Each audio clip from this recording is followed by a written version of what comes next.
and joining me today, as always, is my co-host, Alton Booth. We better retry that again, because I was unmuted and I remuted myself. And Well, I'm confused. So I've just said my name for no reason. Let's take that from the top then. Take that from the top. So thank you. Oh gosh, I'm gonna pass out. Anyway, welcome to Talks at New Haven. I'm one of your hosts, Josh Robinson, and joining me today, as always, is my co-host, Still Alton Booth. Still Alton Booth. Thank you. All right, good deal. So thank you guys so much for tuning in this evening on today's episode of Talks at New Haven. Alton and I are going to be discussing the Noahic covenant in Genesis chapter 8, at the end of Genesis chapter 8. And we're going to be parking here for the next few weeks and discussing the different facets and aspects of the covenant. But in today's episode specifically, we're going to be talking about the rainbow. Yeah. And what exactly the meaning of the rainbow is, and how Noah is a new priest of sorts, that kind of stuff. So should be a really interesting episode. I'm curious to see if we can make it through this episode without getting the band hammer dropped on us at some point. We'll see what happens. Yeah. So, all right. Well, how are you feeling today before we dive into this episode? I'm feeling pretty good. We got a little bit of a late start because I messed some stuff up, but then you messed up worse, so it's okay that I messed up. That's right. Yeah, that's what we do. There is a little bit of balance there, right? Right. So, well, that's good. Well, good. All right. So I'll read the text for us this evening. So if you guys have a Bible, you can go ahead and open up to Genesis chapter 8. We'll be looking at verses 20 through 22, and it should be up on the screen for you. So here's what God says through Moses, who is writing Genesis. He says, "Then Noah built an altar to the Lord and took some of every clean animal and some of every clean bird and offered burnt offerings on the altar.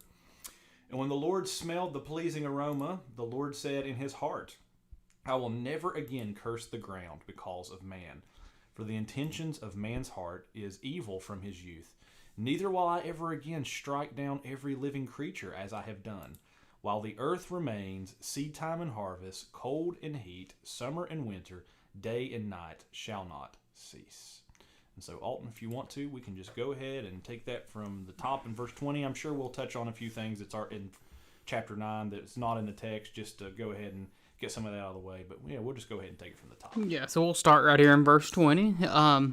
So this is following last week. We talked about the ark came to rest on the mountains at Ararat. They waited till the water receded all the way. Then they waited longer for the ground to dry. And then Noah came out of the ark and brought all of the animals out of the ark. Yep. So now we're looking at the first thing that Noah does immediately after leaving the ark. That's right. And in verse 20 it says, "Then Noah built an altar to the Lord, and took some of every clean animal and some of every clean bird, and offered burnt offerings on the altar." Yeah. So we talked about how Noah brought seven pair of every clean animal and one pair of every unclean animal on the ark, right? That's right. So right here's the reason why he brought 7 of the clean and 1 of the unclean. Yeah, there's going to be 7 always has a symbolic thing attached to it. It's perfect. So this is the perfect 7 of the clean animals here would be a perfect number of sacrifices that Noah is offering up here. Right. So he needed the clean because he was going to make sacrifices of them. Right. If he would have only brought 1 pair of the clean animals, well, then we wouldn't have any more clean animals because Noah would have sacrificed the last one. That's right. It seems like, too, that this is the place where the distinction between clean and unclean starts as well. I don't think that we've seen it prior to this. No, when they're loading the animals onto the ark is the first time you see mention of clean and unclean. Yeah, and we talked about that a little bit before, that maybe that is Moses reading and writing that back into the story. Yeah. That they were clean and unclean. Maybe there wasn't a specific distinction that Noah knew about. Yeah. Maybe it was just kind of this intrinsic thing that Noah knew, but he didn't know why. Yeah. And then Moses put a name to it when he wrote Genesis. Yeah. That's possible because we're not going to see clean and unclean actually given as an order until Leviticus with the dietary laws. Yeah, that's what I was saying. It's going to really be later on with the whole Levitical priesthood that we're going to really dive into that. And so, but that's an interesting point that I think would be a good segue to talk about what's going on here in verse 20 and 21. Basically, what Moses is doing as he's writing is he is depicting Noah as a new priest. Right. So the first thing that we see him doing, as you mentioned, is building an altar to the Lord, and then he's offering up every kind of clean animal and every kind of clean bird, right? And he's doing it as burnt offerings to the Lord. And so this should be reminiscent in some ways of back to Adam and back to Abel. So Adam is kind of a priest in some ways, where he stands between heaven and earth and mediates on behalf of his family. But we really see it explicitly, though, in Abel, because we actually see Abel offering up sacrifices. Most likely, again, at the Gate of Eden. We've talked about all that before. Right. But it's reminiscent of that, right? So the first thing we see in this new world is we have a new priest. Noah is standing between heaven and earth. He is offering up sacrifices. And then verse 21 says, the Lord smelled the pleasing aroma, and he said in his heart, I will never again curse the ground because of man, for the intention of man's heart is evil from his youth. Neither will I ever strike down every living creature as I have done. Now, there's a couple things that we can talk about there, but we see here, as we've already talked about a little bit before, that there seems to be this new world thing going on here. Right. The curse that was on the ground at one point before seems to be at least lessened here in some ways, and God explicitly is saying, I will never again curse the ground because of men like I once did. So Yeah, and one thing before we jump down into verse 21, one more thing in verse 20. We see him making an offering with every clean animal and every clean bird. Yeah. That's interesting, because how often do we see in the Old Testament a bird being put up as an offering? It's not common. It's usually a sheep or a goat or something like that. You don't really see a bird as part of an offering, but there is one story in the Old Testament that we will get to in the next couple months where birds are part of an offering. Yeah. And that's going to be the Abrahamic covenant. Yeah, that's a So, good point. Yeah. in the covenant with Abraham, when God makes that covenant with Abraham, it involves birds. So I don't know if there's any kind of link between these two offerings. But those are the only two instances of a bird as a sacrifice that I can think of in the Old Testament. Yeah, well, there's definitely some connections between the Abrahamic and the Noahic covenant for sure. And John Selhammer actually talks about that in his biblical theological commentary called the Pentateuch's Narrative. If you guys are watching, you can see that here, this big, thick blue book, which is an amazing commentary. But he notes that there are some very big-time parallels between Genesis 8:15 through 20, which is where we're at today, some of where we're at today, and then Genesis 12:1 through 7. So in 8:15 we said, and God said to Noah. In Genesis 12:1 we said, and God said to Abraham. 8:16 he says, go out of the ark. In 12:1 to Abraham he says, go out of your land. 8:18 he says to Noah, and Noah went out. And then 12:4, and Abram went out. And then Noah built an altar for the Lord, 8:20, which we're talking about today. 12:7, we see a parallel, and Abram built an altar for the Lord as well. This continues on. I mean, that goes on for a while, but you can see that Moses is doing something very intentional here. He's going to draw parallels later on, like what you're saying. So another thing that I wanted to bring up here real quick before we dove deeper into 21, I was just remembering because I was looking at my outline from this morning, is last week we talked about in the Epic of Gilgamesh, right, that how the gods were starved after the flood, right? And Yahweh's not like that, right? He does not starve, but we see here in this text, and we see this all throughout Scripture, that sacrifices were offered up to be shared as meals.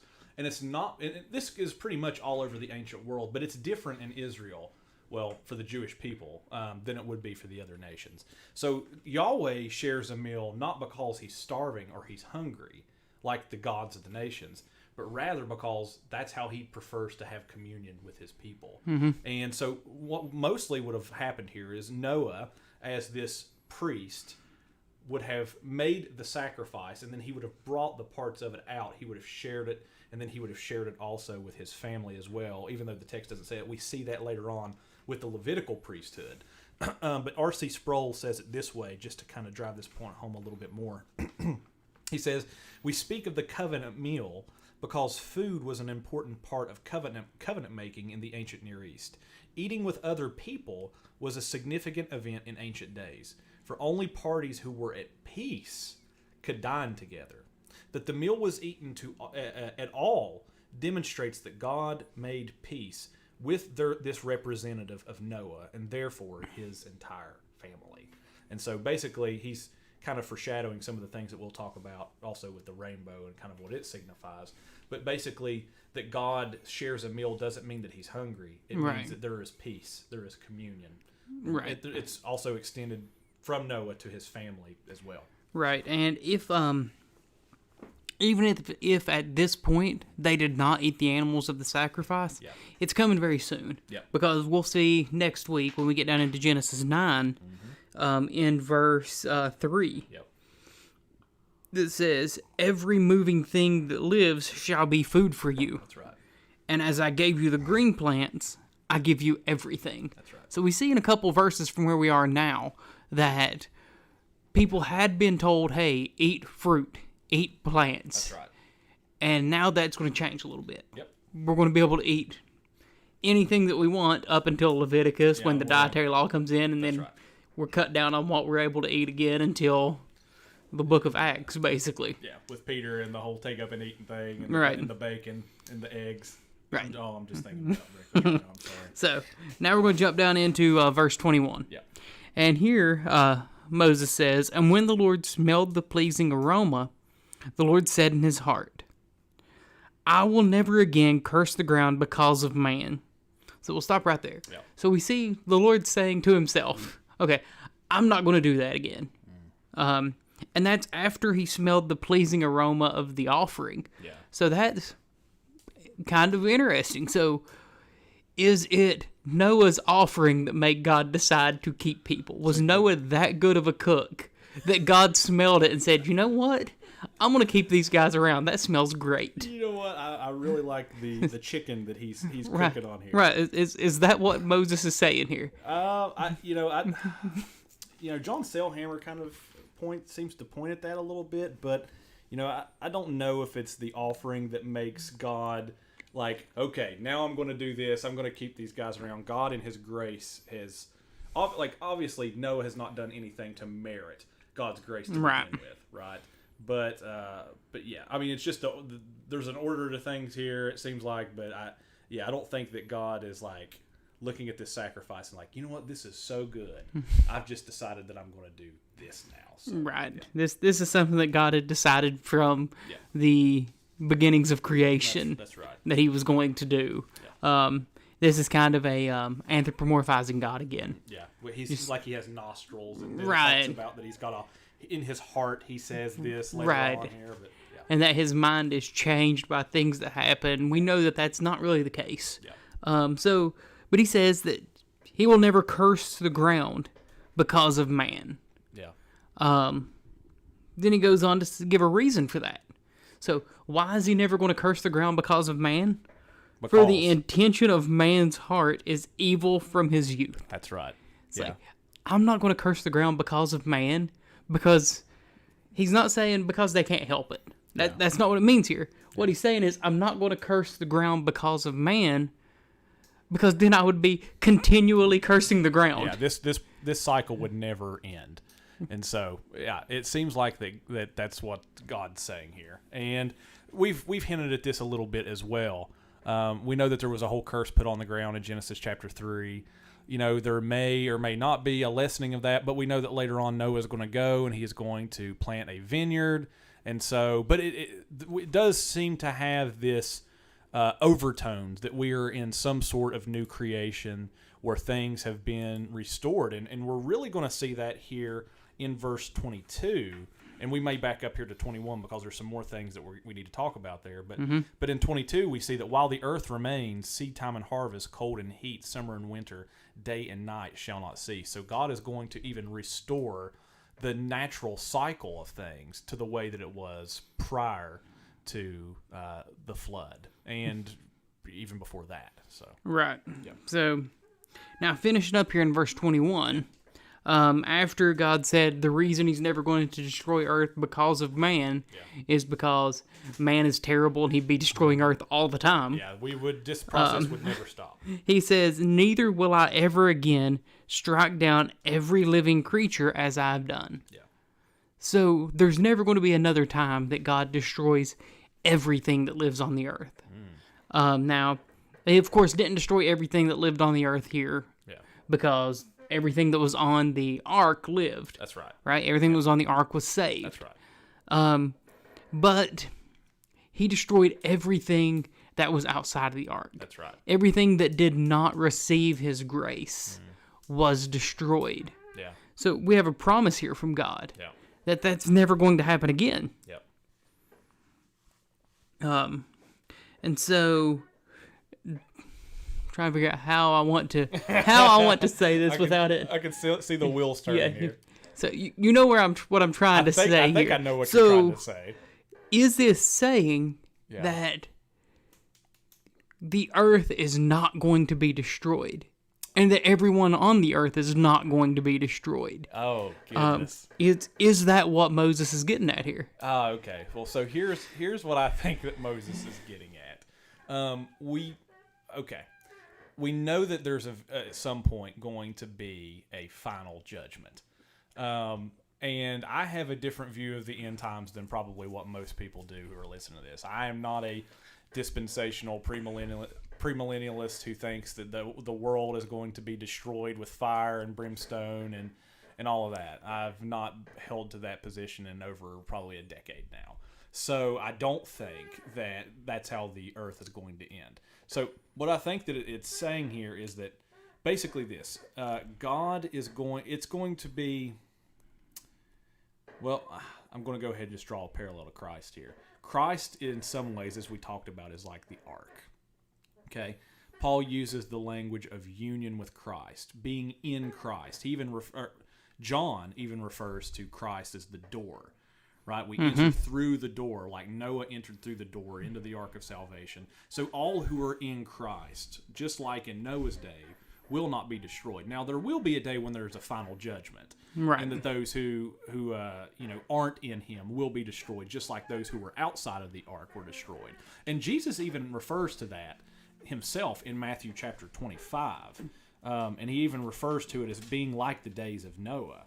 So in Matthew 25, I wasn't planning on talking about this, but he says there. Let me find it here real quick. Let's see.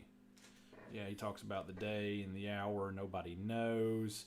This is this is the Olivet Discourse, that whole passage where he talks about the coming of the Son of Man. Right, and when he's talking about how people will be going about their day, doing the things they normally do. Exactly the passage that I'm looking for, where he talks about that it's going to be like the days of Noah, where people are just going and doing, as they were, just like in Noah's day, and then the flood came, basically, right, is what he says. And so, but I'm looking for it here, and I can't find it right off. Maybe it's at the end of 24. But basically, he says people will be eating and drinking. They'll be being given to marriage, and then the flood will come, and they will be destroyed. Yeah. So he says it's at the end of 24 in verse 36. He says, "But concerning the day and the hour, no one knows, not even the angels of heaven, nor the Son, but the Father only. For as were the days of Noah, so will be the coming of the Son of Man. For as in those days before the flood, they were eating and drinking, marrying and given in marriage until the day when Noah entered the ark, and they were unaware until the flood came and swept them all away. So will be the coming of the Son of Man. Then 2 men will be in the field, one will be taken, one will be left. 2 women will be grinding at the mill, one will be taken, one will be left. Therefore stay awake, for you do not know on that day when your Lord is coming. But know this, that if the master of the house had known what part of the night the thief was coming, he would have stayed awake and would not have let his house be broken into." So, in Noah's day, you had some who were taken away by the flood waters. You had some who were in the ark. And basically, Jesus is saying, like, whenever my day comes, the day of the Lord comes. That's how it's described everywhere, is the day of the Lord. Right. Whenever that happens, it's going to be like it was in the days of Noah. But what's going to happen, though, is there's going to be this judgment where the sheep are divided from the goats, right? You'll have some who will go into eternal torment, some who will go into new heavens, new earth. But what's going to happen is the heavens and the earth, which have been fragmented and separated from one another because of sin, right, in the garden, right? Like, remember, Eden was this place where heaven and earth overlapped, right? It's the place where God is at. Perhaps his divine counsel was even there. We've talked about that a little bit when we were in Genesis 3. But you had this heavenly city that was there, and sin fragments it. Man no longer has access to it. All throughout the Bible, all that you have is types and shadows of that. Like with the temple, the tabernacle, all of that is foreshadowing it in some way. Even in some ways, the church is even foreshadowing it. But what will happen is in Revelation 21, whenever the Son of Man comes back, these two things are going to be reunited again. And the way that it describes it is the heavenly city comes down out of heaven like a bride adorned. Right. And they come back together. So what I would say is the earth is actually going to be renewed, but what's going to happen is all who are in Christ will find salvation, and all who are outside of the ark, like in Noah's day, will not. Right. So like Moses says here, neither will I ever again strike down every living creature as I've done. That's right. What Jesus says is that he very clearly says that it won't be every living creature. He says one will be there and one will be taken away. That's right. Now, not to get deep into eschatology. Yeah, I wouldn't that's expect you to go here, that's but- a whole nother subject for an off-topic series that we may do in the future if anybody's interested in that. Right. But I think that passage there where Jesus is speaking, I think a lot of people tend to read it backward. Yeah. Oh, I think you're absolutely right. And when they read it as one is taken away, they read that as the one the that's righteous good. being That's- taken away. But Jesus is comparing it to the flood. That's right. Right? Which The one that was are taken away in the flood? The wicked. unright. That's exactly right. Most people think that it's the rapture, Mm-hmm. right? This is a passage for the rapture, and the ones that are taken are the ones that are raptured up. But in its context, in the canonical context that Jesus is referring it to, back to the Noah story, the one that's taken away is the unrighteous. Right. So, so I think that you're right. People tend to read that backwards, and so it makes a difference. Makes a really big difference. So, Yeah. but I think that that's what Moses is talking about here. I don't think that all of creation will be destroyed. Those who are in the ark of salvation in Jesus Christ will find salvation, and they will go into a new creation, just kind of like a better new creation than what we see here in the whole Noah story. But Okay, so now that we've come to the conclusion that the earth will not be destroyed and everything will not be destroyed, we get to verse 22. right, And it says, while the earth remains. that's right. So, okay, I'm not going to destroy everything, and while the earth remains. Yep. So that means always, Yep. there will always be seed time and harvest, cold and heat, summer and winter, day and night shall not cease. Yep, that's right. So we have our seasons. We have seed time and harvest. So that's spring, that's fall. Yep. We have cold and heat. That's winter, that's summer. We have, again, summer and winter. We have day and night. Yep. So everything, the seasons will stay the same. That's right. The earth will not stop giving us seasons. We're not going to get to a point where man is so wicked that we're in an eternal darkness. Yeah, that's right. And like the earth is not going to become something other than the earth that God created it to be. Like even in the new creation, there's going to be plants. Right. Like, I mean, Revelation 22, right here, like straight from the scriptures, through the middle of the street of the city, on either side is the tree of life with its 12 kinds of fruit, yielding fruit each month. The leaves of the trees are for the healing of the nations. So there's even going to be nations in the new heavens and the new earth. Right. And we see the tree of life there in Revelation. It yields its fruit each month. That's right. That same tree of life in Psalm 1 Yeah, yields its fruit in its season. that's right. So the seasons are continuing even in the new creation, even in the new heaven. Yeah. We still have seasons. We still have months. We still have day. We don't have night, obviously, because there's a little bit of a change there. Yeah, and there's some symbolism attached to night and what Right. exactly that means. But yeah, I mean, what it is the coming back together of heaven and earth, and everything will finally be as it was supposed to be prior to the fall in Genesis. Now, obviously, it's going to be much more glorified, right? Right. The whole earth is going to be filled with His glory. It's all going to be this big cosmic garden temple, but it's going to be the restoration of all things. Right, and like a book I've referenced a couple times while we've been doing this series, Even Better Than Eden by Nancy Guthrie. That's right. That's where we can see that with the day and night. Because obviously in Eden there was day and night, right? That's right. You read the creation story, there was night and then there was day. Yeah, and then the first Right. day, second day, a whole And thing. so we're not going to have night Yeah. in the new creation. Yeah. So it's going to be something that is as we are now, but better. Yeah. It's going to be as Eden was, but better. Well, it's like the sea. There's not going to be a sea there either. Now, it makes sense why there's no sea and why there's no darkness. Right? You have the primordial chaos waters and the darkness over the face, that whole thing, which is linked to, well, in comparative myth, other gods, chaos, death, that kind of thing. So you can see why there would be no darkness, no night, and why there would be no light. Right, and well, what was the sea? What was the purpose of the sea in the creation? That's right. To separate the lands. That's right. When you separate the lands, you separate the people. Yep. So the purpose of the sea was to separate the people. There will be no sea in the new heaven and the new earth because there's no need to separate the people. That's right. Revelation 21 makes it really clear that there's no separation there. Yeah. And, well, man, this rabbit hole's so deep. I'm trying not to go down at all. Anyway, that's all I've got to say. Yeah. I could just keep on nerding out on eschatology and then gospel of the kingdom stuff, but we'll be here all day. So. Yeah, we'll hit on that later, maybe on an off-topic episode. Yeah, that would be good. So we've gone through the passage there. Yeah. So we get to the question. It's kind of obvious here. Yeah. Where do we see Christ in this passage? Yeah, so I would say that we see Christ in a couple of different ways. And some of the ways that I talked about this morning is obviously Noah, who is offering up sacrifices upon an altar as a new priest, points to Jesus Christ, who is called in Hebrews the great high priest of a new covenant, right? And he offers himself up on a holy mountain, just like Noah is offering up sacrifices on the holy mountain of Ararat now. But he offers up himself upon this altar, the cross, right? And he does so to establish a new covenant, just like Noah's doing here in this passage as well. Now, so that's two ways. Now, Jesus, I brought this up this morning too, is practical type of application in some ways. The new covenant also has a covenant meal as well, just like all of the other covenants did as well. So that's what the Lord's Supper is. Right? So Matthew 26, we read it every single week whenever we're doing communion there. Jesus institutes the Lord's Supper.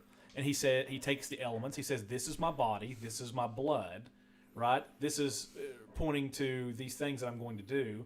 And this is the blood of the new covenant, right?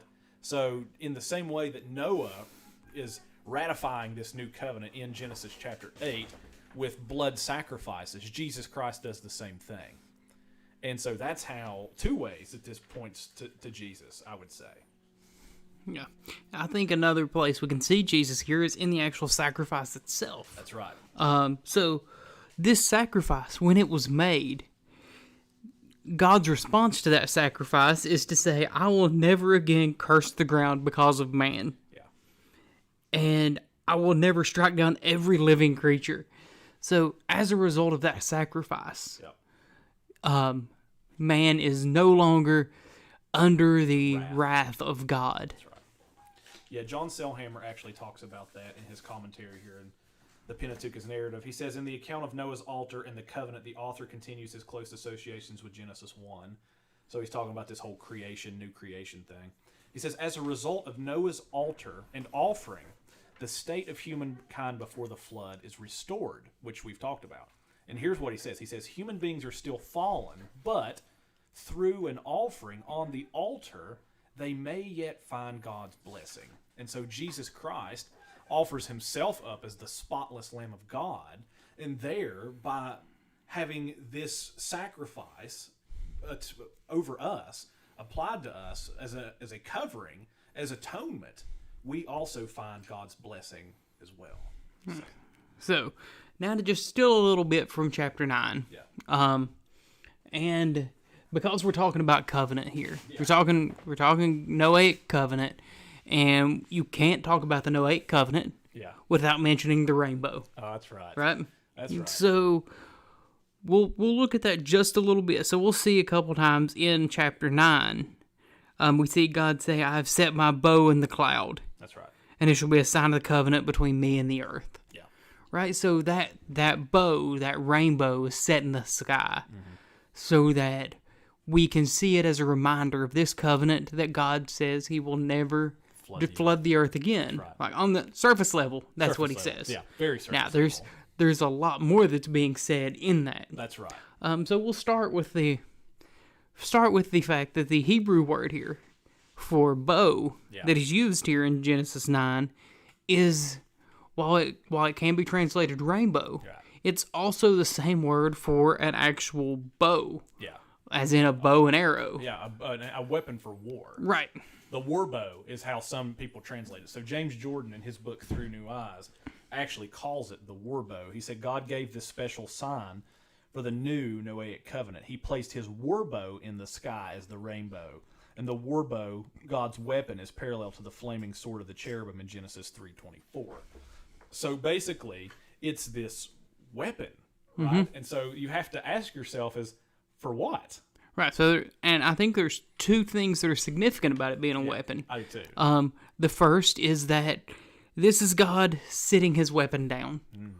Yeah. Right. Sitting down his weapon against man. So he sits his weapon to the side as he promises to not destroy earth again. That's right. I think that's good. That's the first place you see the significance of this being a war bow instead of just a rainbow. Yeah, God has put away his weapon for war, and now he is showing to Noah and his family and his seed after him grace. Right. The heart of man is sinful from his birth. I'm putting aside my weapon because if I didn't, we're going to constantly be at war. Right. Right. And that thing. I think that there's a second element to this, and you kind of see it foreshadowing in some ways the Abrahamic covenant in some way. So in the Abrahamic covenant, God separates this animal, right? Puts it in parts, and God passes in between it. And basically what he was signifying is that he puts Abraham in a trance, right? And so God is the one who takes the stipulations of the covenant upon himself. And so basically what he's saying to Abraham is, if I violate the stipulations of this covenant, this will be what happens to me. I will be ripped apart, just like this animal. And so it's the same thing with the bow. I mean, just think about, I'm not going to draw it, but think about how a rainbow sits, right?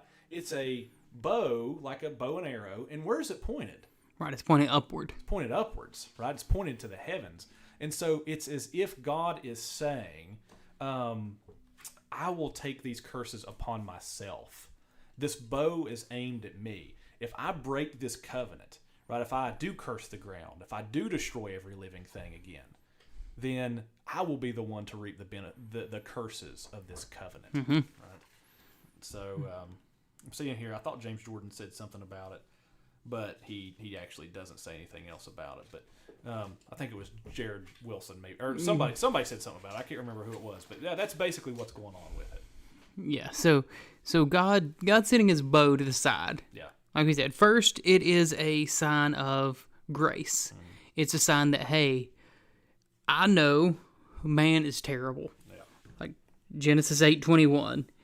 He says straight up, the intention of man's heart is evil from his youth. Yeah. Right? So God is saying, I know man is terrible, but I'm going to set my weapon to the side.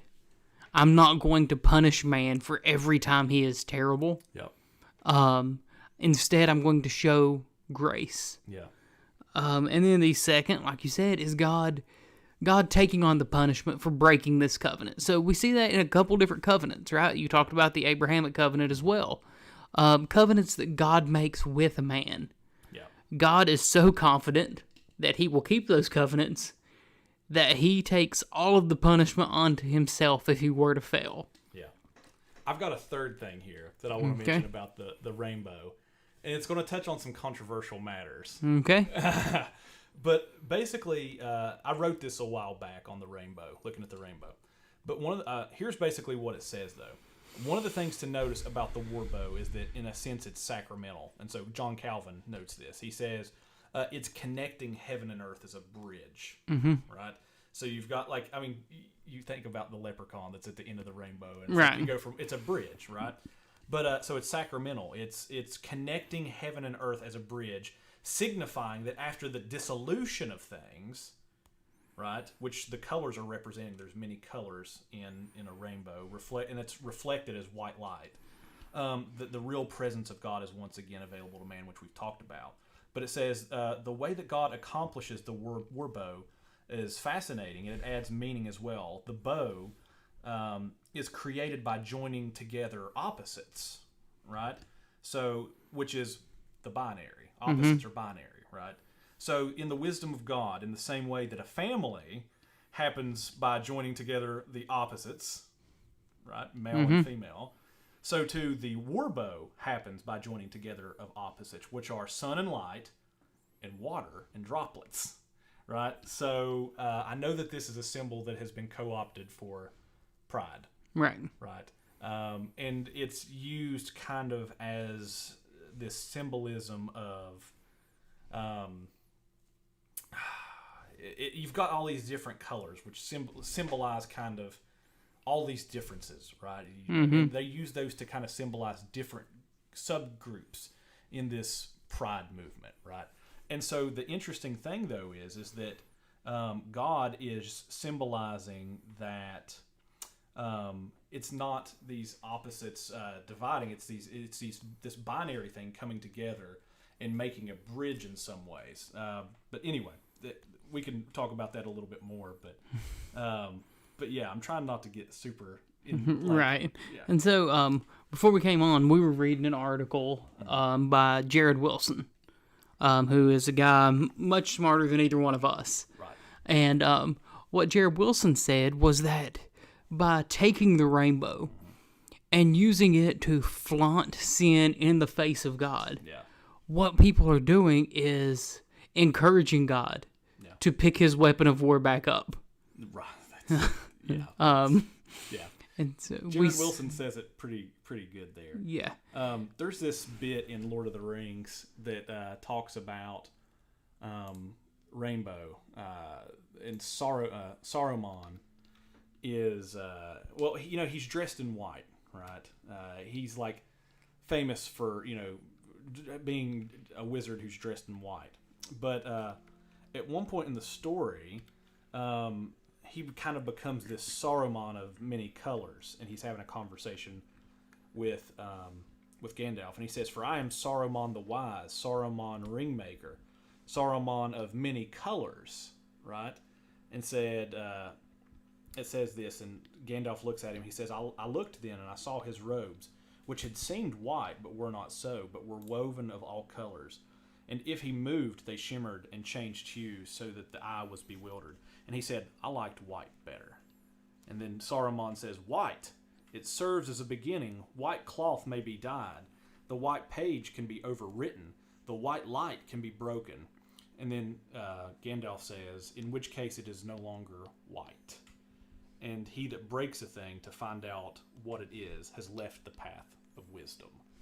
So those who would try to use such a thing, which is symbolizing peace, and it's unity after dissolution, which is the colors are representing, right? It's this bridge, this union back between heaven and those who use that as a symbol and breaking things have left the path of wisdom and are asking God to pick up his weapon once again. Right. And so one verse here, kind of touching on that, kind of touching on using the rainbow as a symbol of pride. Yeah. Comes from the book of James. Yeah. So James 4:6 says, therefore it says, God opposes the proud, but gives grace to the humble. Right. Yeah. So that's the whole thing that the rainbow is about. Yeah. Right? The rainbow is grace. Yeah, that's right.